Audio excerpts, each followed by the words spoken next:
Hey everyone, it's Liz from Media Dev. Today I'm going to be talking about how you can conduct email outreach without becoming a spammer. So this has been a topic for me of discussion when it comes to sales outreach. I have kind of a series of different videos on our resource library that you can check out after you watch this video about what to do and what not to do in software sales. And with email outreach, it's really an extension of that. It's the same thing. I've gotten a lot of messages recently that I've come to question. So, where I receive a message, for example, that just seems just so obvious that the salesperson has not taken the time to really understand who I am or what my business is all about. And many of those messages really do come across as being spam. So I'm going to give a list of tips today, again, kind of in the same vein of what to do and what not to do when you're doing email outreach so that you don't be considered a spammer. So first and foremost, you want to be very specific. When you're reaching out to somebody and you have a value proposition that you're getting forward, don't use vague terminology. So I got this email today and it said, hello, Liz. I'm looking to talk to you about outsourcing and partnership opportunities. Okay, well, what does that mean? What kind of outsourcing? What kind of partnership opportunities? And it was so vague. It only said that and asked, if I would be interested. Well, how can I know if I'm interested if I don't know what you're talking about? So you want to be very specific. Again, what type of partnership are you talking about? What type of, in this case, outsourcing are you talking about? If it's to outsource my payroll, I don't really care about that because I'm not the right decision maker. So what are we talking about here? So being very specific in the email message is very important in order to grab the attention of your prospect and to keep it in order for that person to reply and get back in touch with you. So that's tip number one. Next is don't use these automated I know everyone uses automated emailing tools, but I think the real problem with them is that when you have a message that goes out to the masses, this was an example actually in one of my last videos where this guy wrote to me saying, we're helping companies like yours. And I was like, well, that's kind of weird. I'm based in my company is not based. But regardless, it was kind of a strange thing to say that they're helping companies in my town. And then I found out that's not even true because they don't do any business outside of the United States. So it just made the sales guy really look like he didn't know what he was doing because this automated tool just inserted, a name and the city and then the pitch, and it really wasn't true. So tip number two is be careful when using automated tools. You want to check and make sure you have valid data, that your pitch that's automated is going to resonate with somebody and again isn't coming off as being too generic.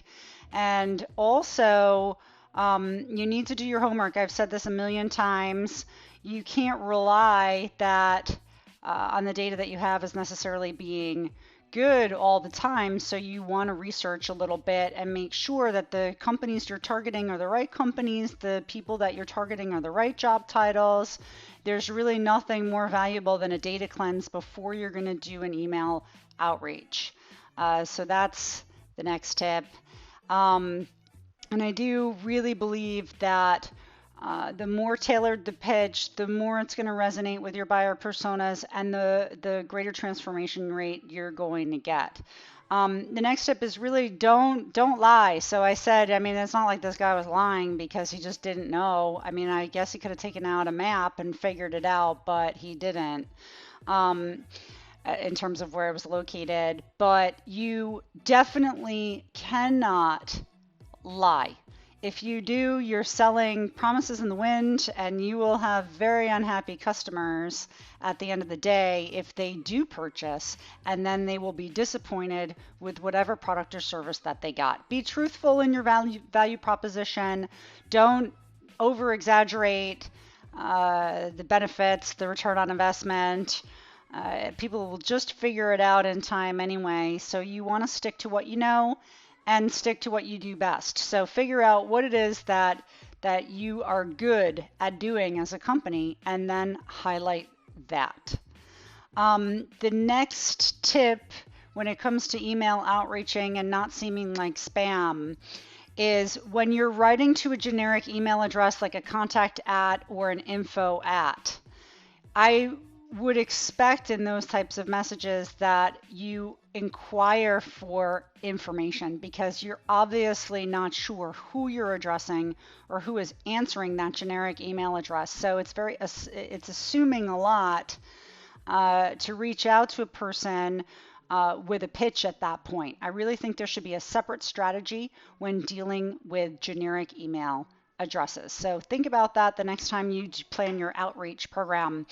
You should be able to segment your data based on job title, based on different companies, perhaps in particular vertical industries, and again, in an effort to tailor your pitches. So don't be a spammer, and hopefully you'll have a better outreach if you do some testing, A/B testing, maybe with subject lines, messages, and then track and see what is your reactivity rate. I think when you have a kind of pray and spray outreach where you're really just casting out the largest net possible and hoping to catch a couple fish in it, it really doesn't work. And it's much better to take your time and to plan something that's well thought out than having that type of spray and pray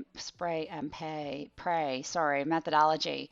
So for more tips, hashtags, tips from Liz, you can follow us on our YouTube channel or check us out at www.mediadev.com.